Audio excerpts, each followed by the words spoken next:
coming at y'all. Hold on. Nope, ain't turn the audio on. Hit the button.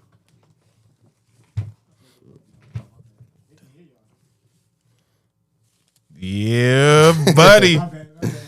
All good, all good. That's what it is. Yep. Coming at y'all with the second episode of the fall edition of the best picks in DMV. It's September 3rd, Wednesday night. Hopefully this will be out by tomorrow on Thursday. Had they get right real quick with the date and everything like that. But just know it'll definitely be out by tomorrow. And this is officially getting recorded on Wednesday. But with that said, I'm the host, Gabriel Priest. I'm with Best Picks in DMV on Instagram. Also follow my Facebook. My email's bestpicksindmv@yahoo.com.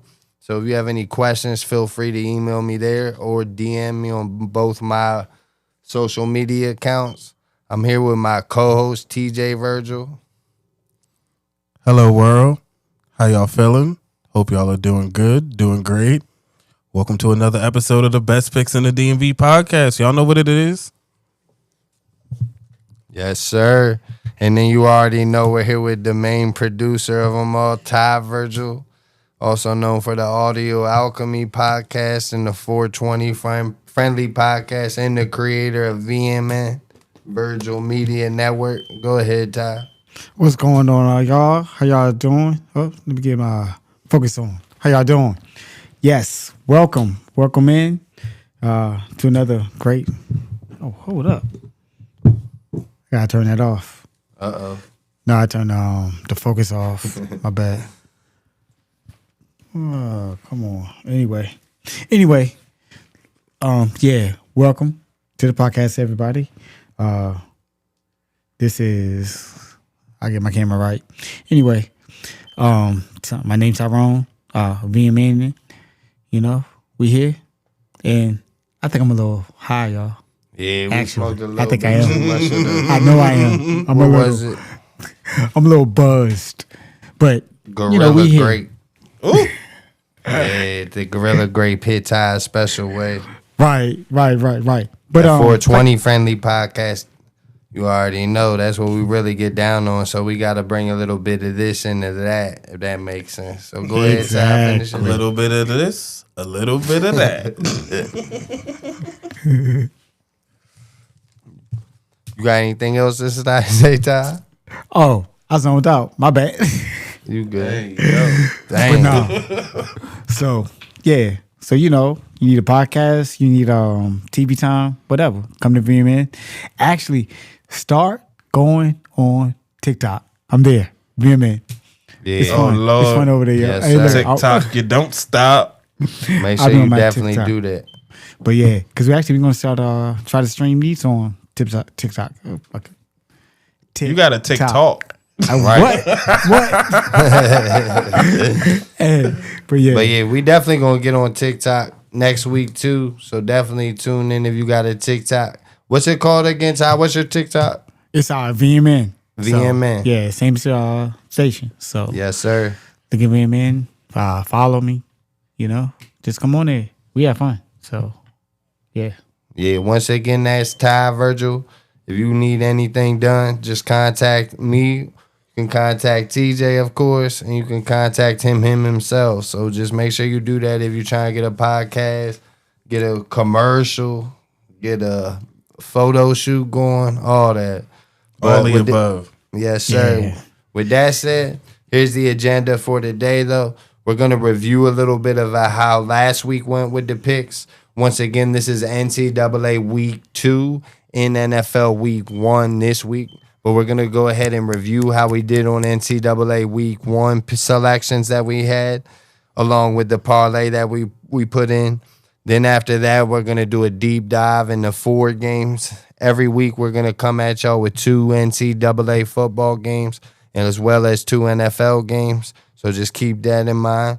And then at the end, we're going to hand out the plays again, of course. So make sure y'all tune in for all of it. It should be great. Now, with that said, like I said, we handed out 3 selections last week. Yes, we did. Yes, we did. The first one was Colorado versus Georgia Tech. We had Georgia Tech -4.5. Yep. Colorado did look better than I expected. They did. They put up a solid fight in the game. Shout out to them, man. For real. That game was actually very interesting. I watched the whole joint. Man. It was fun to watch. Georgia Tech started off crazy, too. I think they fumbled like 4 times all last year, or maybe even 3. I think it was 3. Yeah, 3. And they had 2 in the first 2 drives, and then threw an interception on the third. And still somehow we're only down 7-0 at the end of the first, and was able to narrow it down to 7-3 and then pull out with that crazy like 50-yard rushing touchdown at the end by Haynes King. Yeah. That was unbelievable, bro. That was a crazy game. But that went good. So we got off to that Friday night looking good, Feeling good. But then it got Saturday weird. Came about. Man, all I know is that Arch Manning was not what we thought he was. And though, I mean, we do got to give him, it was his first start ever in a crazy away stadium. And being at Ohio State, that's a crazy first place to ever play your first away game. And having an NFL defensive coordinator as your first defense that you went against is tough. Yeah, he was a little rattled. You know what I'm saying? He just didn't. He was beyond rattled. Nah, he was. That first pass told it all. I saw the dude do like a 7-yard out route, and Arch underthrew him by like 5 yards. I was like, what the hell? Right in the dirt. It almost looked like he did it on purpose, bro. But then as you keep watching the game, he started overthrowing on everybody. Then it was overthrows, and then there was another one that hit the dirt that should have been right on the numbers. Yeah, Arch got a little bit of work to do. Just a little bit. The defense lived up to its name, though. I was really impressed with the Texas defense, of course. But that goal line stance for Ohio State where Arch couldn't get in I pretty much knew it was going to go downhill, and that was pretty much over from there. Arch Manning, I didn't understand that. That was a terrible I didn't understand that. I was just like, yeah, that's somebody was tripping. Yeah. We had Texas, obviously, in that money line. That didn't go well, but, man, that was a tough one. Just know that. But just know we bounced back Sunday with the with the Miami of Florida selection. I feel Notre Dame was definitely shaky on defense a little bit. Miami was able to grab that lead. Like I said, that defensive coordinator from Notre Dame from the NFL might need a little time to adjust to the college time. And then the Georgia transfer did great from Miami of Florida. He came through big time, like we said. He looked like he's been playing there for 4 years already. Right. And then the Miami of Florida defensive coordinator that came in from Minnesota did seem to be able to contain the Notre Dame running back and did have their Miami of Florida boys prepared for them. Even though they made a little run at the end and came back and tied it up. But they made it go in the Carr's hands at the end of the game, like we were saying. And, of course, Miami of Florida's defense came through. We went 2-1. Texas cost us all the bacon in that one. I ain't gonna lie, it was tough. We gave out South Florida on Thursday too, a little bit towards the end of the podcast, if you remember, and that went lovely. They absolutely blew out Boise State, but that wasn't an official play. But if you watch the podcast, we also said that, and we also got South Florida winning the American Conference at +500. Just know that. That's official right here. Okay. But with that said, let's go ahead and get into the preview of this week. The first game that we're going to preview is Illinois at Duke. This game's at noon on Saturday.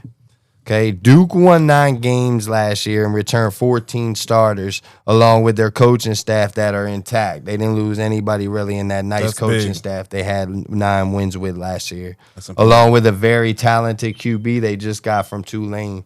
They got the Tulane quarterback, Darian Mensah, I believe. He was a monster last year at Tulane as a freshman. I really like him coming to Duke to improve that offense. They also returned 4 offensive linemen and returned a nice explosive running back. The defense also led the ACC in sacks and tackles for loss last year, so they have a high-pressure, explosive defense. And they also have a few lockdown men in their secondary, so their defense is set.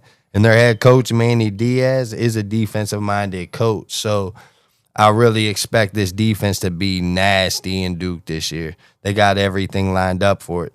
Now with Illinois, they're coming off a highly successful 10-win season as well. That was kind of a surprise. They did lose their top 2 wide receivers, though. They also surprisingly lost their leading running back towards the end of the spring in the transfer portal. So they're a little shaked up right now, just a little bit. And also, they ranked 92nd in total offense last year, which having to replace your 2 wide receivers and your top running back, even though they do have a nice returning quarterback, that's a little tough, especially when you're going up against Duke in a game like this with the defense that I just explained Duke had. So a couple more facts about this game real quick. Duke only lost 1 game last year, which was at home by 1 point to SMU, who was undefeated in the ACC. So, and Illinois did play good on the road last year, but this is a tough place to come to play this type of game. Facts. So I see Duke coming out strong and hyped against this possibly overhyped Illinois team because they're ranked number 11 or 12th in the nation right now, TJ. I don't know if you know that. They got a target on them. Yes. And I know Manny Diaz, like I said, will have this team ready to roll for sure along with the men that will cause their defense to come out strong and get some key stops early. I feel you will see Illinois come out a little slow. Duke should be able to move the ball, especially through the air. Last year, they were ranked 44th in yards passing. Like I said, they have a 2 lead. I did like the quarterback there. I think his name was Malik Murphy. But okay. This year, like I said, they got another quarterback that's coming in that's just as nice. A lot say he's better, so that's probably going to improve. So I also feel their run game is going to improve big time too, Duke. Because last year, I told you that they're returning a really good running back. He was pretty much injured all year last year. So he's coming back healthy coming back too. with something to prove. Right. And he's going to help. You know what I mean? They're going to be well balanced compared to what they were last year. They turned into a really just a pass-happy team after a while, especially after the injury happened. Yeah, so, that makes sense. Yeah, they're going to be more, which is going to also help improve their strong defense because now they're going to be able to manage the clock more and run the ball more. You give time of possession more in their hands. The keys to winning some games, very important. Right. So the main thing I think that really makes me love this game is Duke being at home. And they seem to be more ready for this game compared to Illinois, who, even though they played last week, they played a joke team. So this week they play a real team. They're playing them on the road to a team that only lost 1 game. One game at home last year by 1 point. So I like Duke to win this game. And if they don't win, I do see the line at 3 right now. But if you can get it at 3.5, that should be golden, I feel. So okay.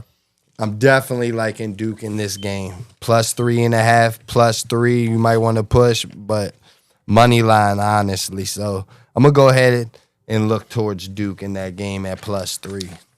All right. Now, out of all 4 games, I was a little scared of that game the most. I was telling TJ that game does scare me the most out of all 4. Because you kind of don't know exactly what you're going to get out of it.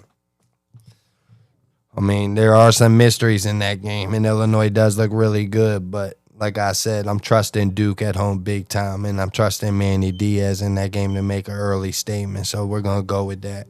Now, the second game we're going to go with in college is at 7:30. It's Vanderbilt at Virginia Tech. Okay. Virginia Tech had to rebuild their whole offensive line, which causes concern also with a new offensive coordinator, and they have a new O-line coach on top of that. This should make them need time to gel. Like you saw last week, they played South Carolina on Sunday. They struggled big time on offense, and they only have 4 returning starters overall on the team in general. So, sheesh. Yeah, they definitely need time to gel. Now, Vanderbilt, they have a crazy run-first spread option. It's a nightmare to defend when Diego's healthy. They are also big and experienced on the offensive line. It's defense upgraded as well in terms of defensive back play and depth up front. Their special teams is also elite. Their kicker and punter is unbelievable. They change games. You know how special teams keys in games and can change that's big true. games? That's true. You can depend on that with Vanderbilt 100%. I see some ranking them 14th in the SEC. 14th. But at the end of the day, I feel like they're definitely gained more than they lost in the transfer portal with what they lost, and they have a lot returning. So I really don't understand what that ranking's all about, and I feel it's highly disrespectful. I'm just going to put that out there right away. But a fact about this game, I really like the quarterback battle in this game. I don't know if you saw the Virginia Tech quarterback last week, but he ain't Diego. He's nowhere near Diego. So I'm going to have to give the edge to the Diego with the quarterback battle. And also, last year when these two teams played, they played in Virginia Tech. I mean, they played in Vanderbilt. Virginia Tech was favored by 13.5 that game. Okay. The line right now is plus 1.5 for Vanderbilt or Virginia Tech minus 1.5 in Blacksburg. What sense does that make? It's telling you right now. Money time. Vanderbilt, this matchup's way different than last year. Yes, Vanderbilt did defeat Virginia Tech last year, 34-27 in overtime, win a huge upset. But just think about it. That if you're 13.5 at Vanderbilt, now you're coming home and you're only 1.5. That's spooky. Something's a little fishy. That is spooky. So that really makes me love it the most. And overall, I think Virginia Tech might come out flat after their performance against South Carolina. Plus, they're on short rest. They just played on Sunday. Yep. You know how that can be when you don't got proper time to reset. I also feel Vanderbilt's going to come out pumped, especially to make an early statement as a team. I definitely expect also Vanderbilt to get the early lead because of that, and Diego having these boys pumped, ready to roll.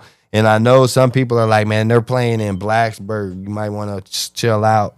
But this is a SEC team. They have no trouble playing in places like that. Especially they Diego. see that 4 times a year. They ain't worried about it. Right. And since I feel Vanderbilt's going to come out and get this lead early, you know what's going to happen? They're going to gain confidence. Virginia Tech's going to start to get embarrassed again. Vanderbilt's going to know that they did this last year, so they're very capable of doing it again. And that's what's going to happen, and I love it. Vanderbilt might be the lock of the week in both NFL and NCAA football. Okay. So that's how we're going to cap off the 2 NCAA football games. Now, we got 2 NFL games to dive into real quick. Baby. TJ's been waiting for this, man. Ooh. He's definitely been waiting for this. I get excited. Man, who you going for this year, the Commanders or Ravens? You know what? It's a tough question. Man, it's always a tough question for TJ.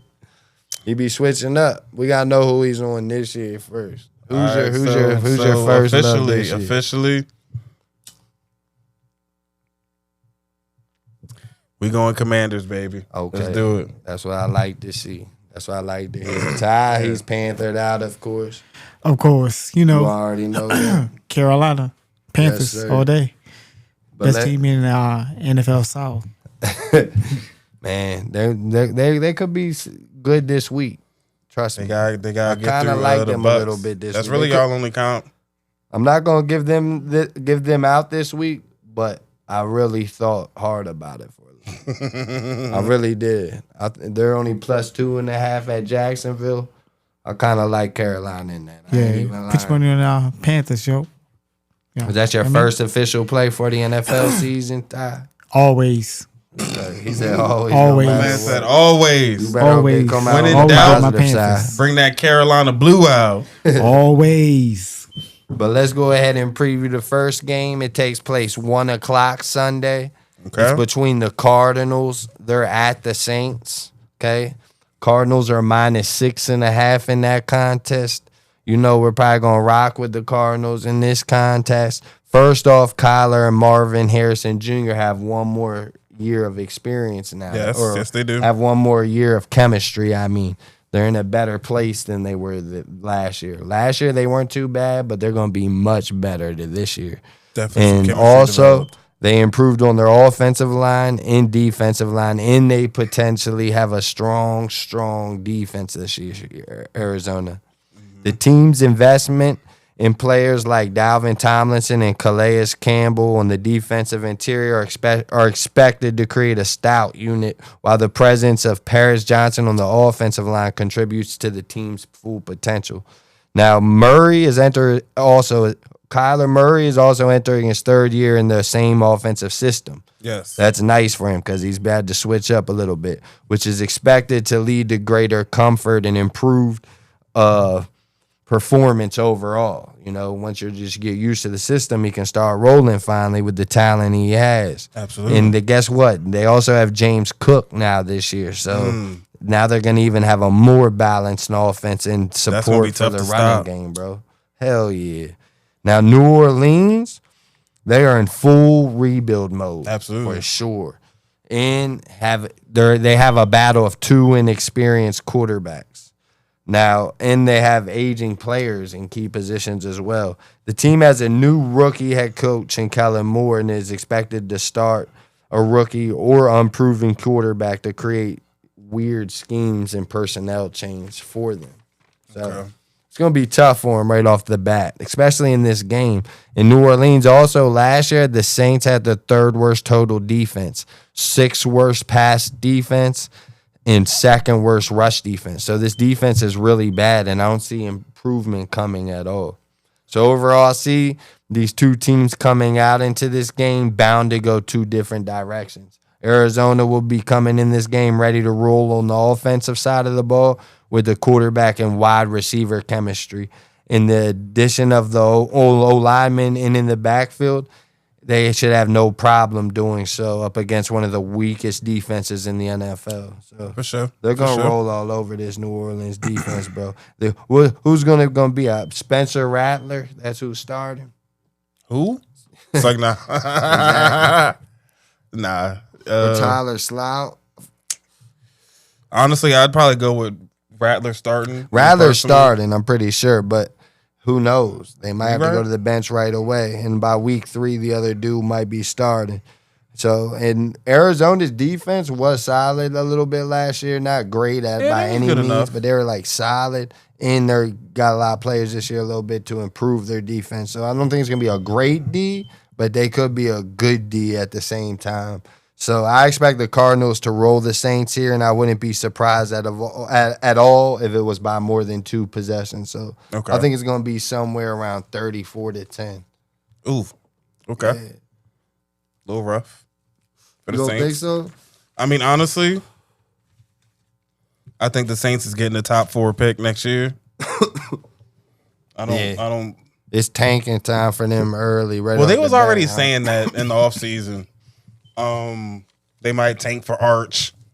They might tank to get the offensive coordinator's son.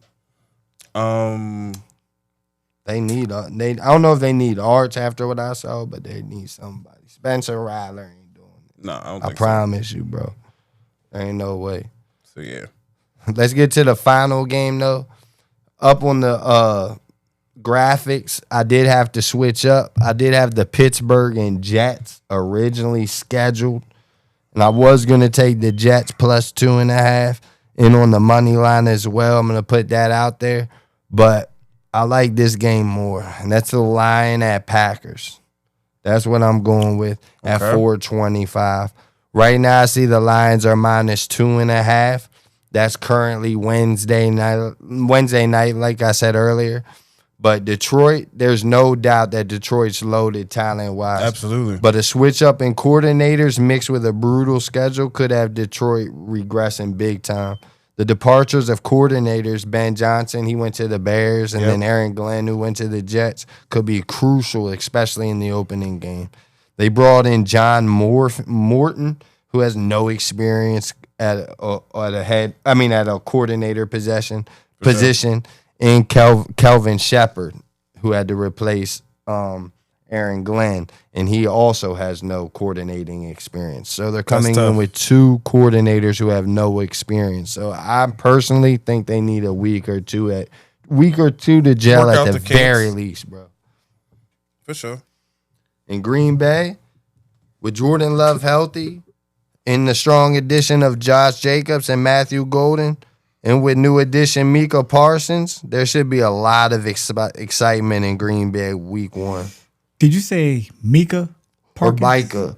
I always say Micah because of the way his name's spelled. My bad. He was acting like Micah. He was acting like Micah in Dallas. Hey, my man said he wanted to get paid. Man, he was acting like Micah. I ain't mad But at look, it. He about it there now. that's good. That is good. Especially for and he these got that boys bag. right here. He got that check. That's good for him. Big check. Hopefully it's good for Green Bay, though. Hopefully he does what he should and now start acting like Micah again. But the trade for him alone is seen as a potential change for the defense and transforming it into an elite unit capable of making crucial plays. The team is seen as being in prime position with with improving young talent and consistency that the experience provides. So this Green Bay team is ready to roll, and they don't got to really gel. You know what I mean? Micah they've don't already need, been together a he couple don't need years. time to gel with that D. Now for this game, I see the biggest problem for this game is the Detroit secondary, who was third to last in defensive and pass yards last year. I don't know if you know that. That was a little surprising to me. They ranked third to last in defensive passing yards. But I feel like the defense is going to need time to gel, like I said, especially because of the new coordinator alone. So even with the rush defense for Detroit being in the top 5, Green Bay might have their way with them because of the simple fact that Green Bay was a top 5 rushing team last year, and with the addition of Jacobs, that could get better. The overall rushing game in general, and they were already top 5. So Green Bay should have a lot of success through the air because of the weak secondary doing with the defensive coordinator. This should also allow the top 5 rush offense to open up as well by the pass game. So this could get ugly for Detroit. Now, when Detroit has the ball, I also see them needing time to gel because of the new offensive coordinator. So with the 6th best total defense playing at home, which the Packers were, with the addition of Micah, expect a lot of energy and probably a lot more pressure. You know what I mean? For sure. It won't be easy for a team that's trying to gel like Detroit might be doing this game on offense. Not a prime situation for your offense. And if you notice, that's a nice advantage to have sometimes in week 1 or week 2. I've given that on a few contests when you have these new coordinators coming in, kind of like you've seen, and they need time to adjust sometimes a little bit. Facts. So overall, I see Green Bay getting out to a fast start, and Detroit will start slow. I feel we might look at the scoreboard in the second quarter, and the Green Bay might be up 17-3. Okay. But I do expect this game to be hard fought at the same time. But I could see Green Bay getting up early, like I said, and Detroit having trouble catching up, especially with the two coordinators, like I said, multiple times trying to gel in this game and get these boys to come together. So this will definitely be also a hard task at Lambeau, which we all know is a hard place to play as well. Very tough. So with that said, we're gonna go with Green Bay. We're going to go with Green Bay minus the 2.5. I really love those 2 NFL games. That's all I'm going to say about it. All right. Dead ass. Those 2 NFL games should do us real good this week, Ty. 1,000%. All right. So let's get to the next segment, and that's when we give out these money plays. Money. Now, one of the bets I did have to adjust because it did have the Jets in it, obviously. We're not going to go with that. We're going to go with Green Bay instead, like I've said. So the first parlay that we're going to hand out is going to be Green Bay minus 2.5, Arizona Cardinals minus 5.5, Duke plus 3.5, and Vanderbilt money line. That's Green Bay minus 2.5 at minus 110, Arizona minus 5.5 at minus 125, Duke at plus 3.5 at minus 120, and then Vanderbilt on the money line at minus 105. 25, you profit 290. That's pretty good. Now, for the second parlay we're going to hand out, that's where the majority of the money is going to go towards.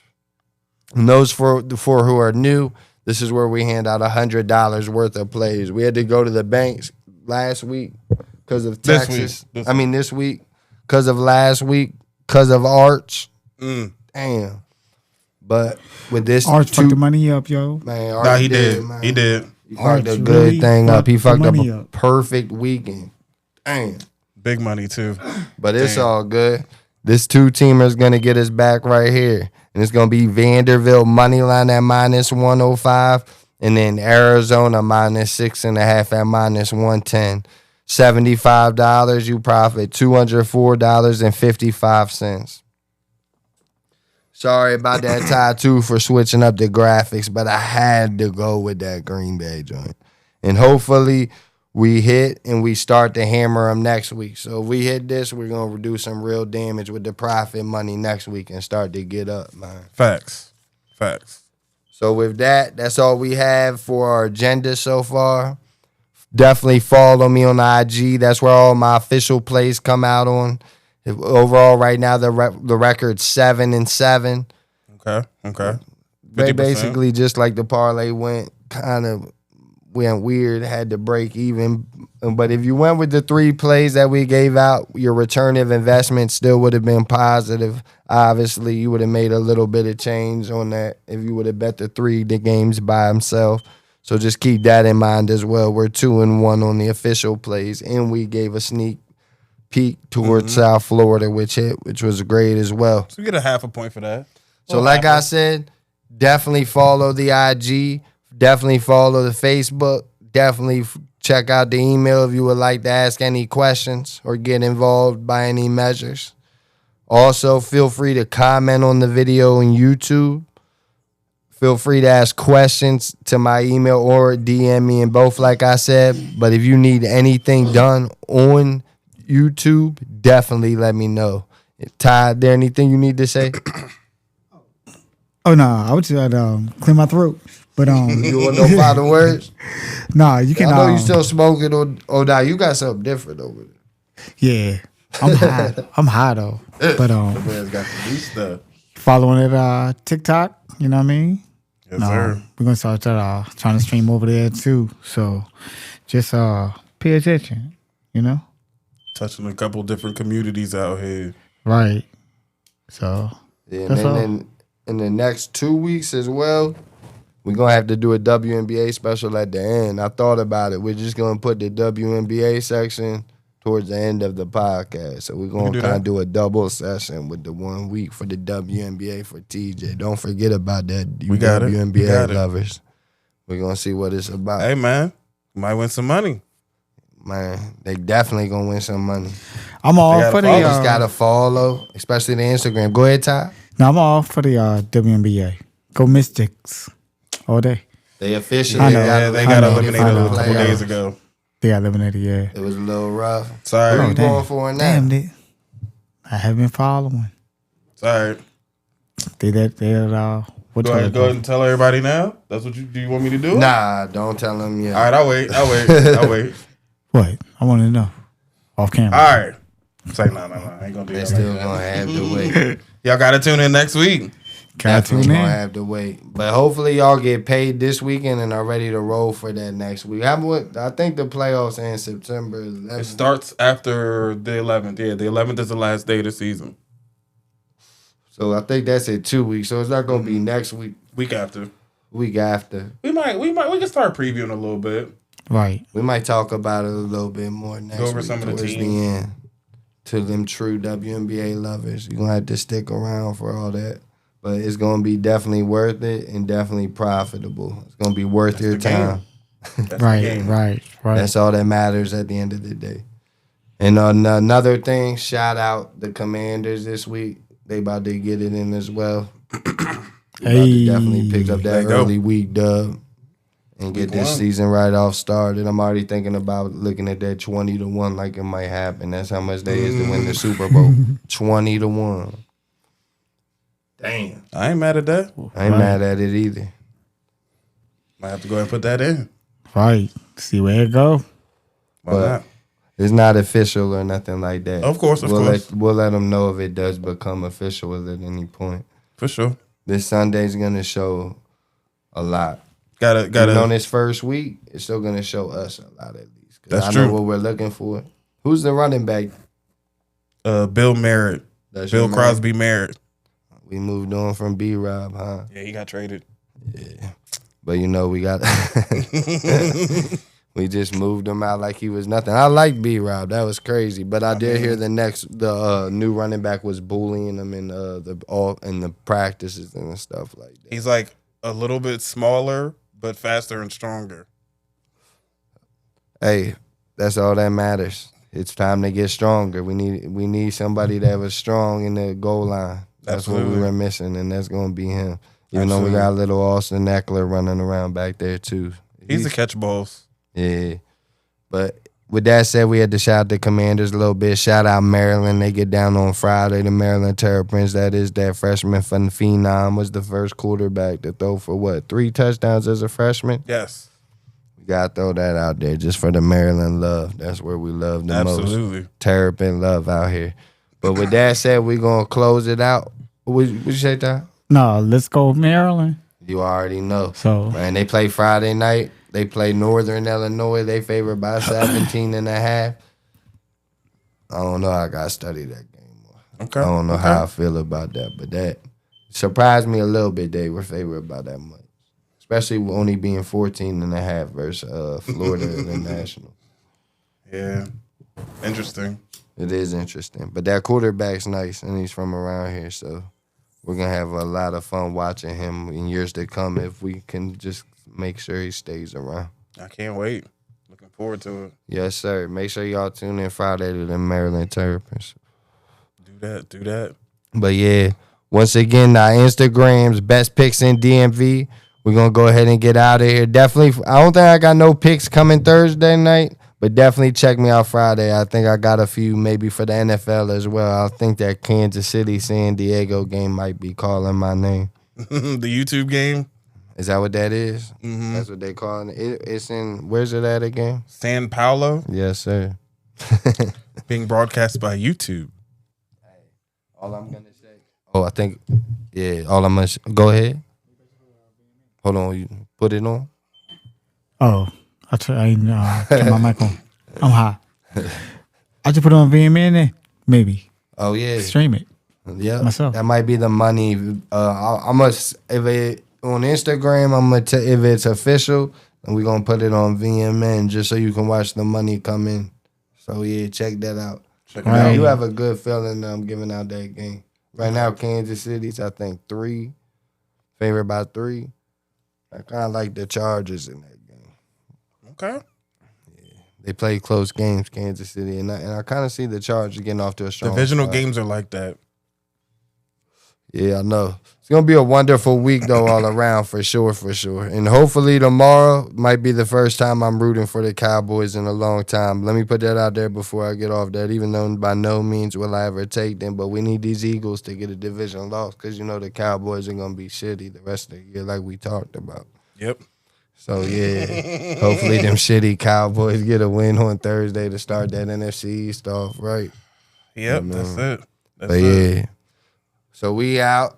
Go Commanders. Hail to the Commanders. For y'all that still love the Redskins, we still love saying the Redskins as well on here, so feel free to say it around us. And make sure you tune in next week after your pockets got fatter because you watched this week. Yes, sir. Yes. And y'all have a good night. That's it. All right, y'all. We out, Good night. y'all. See y'all next week. All right. Holla.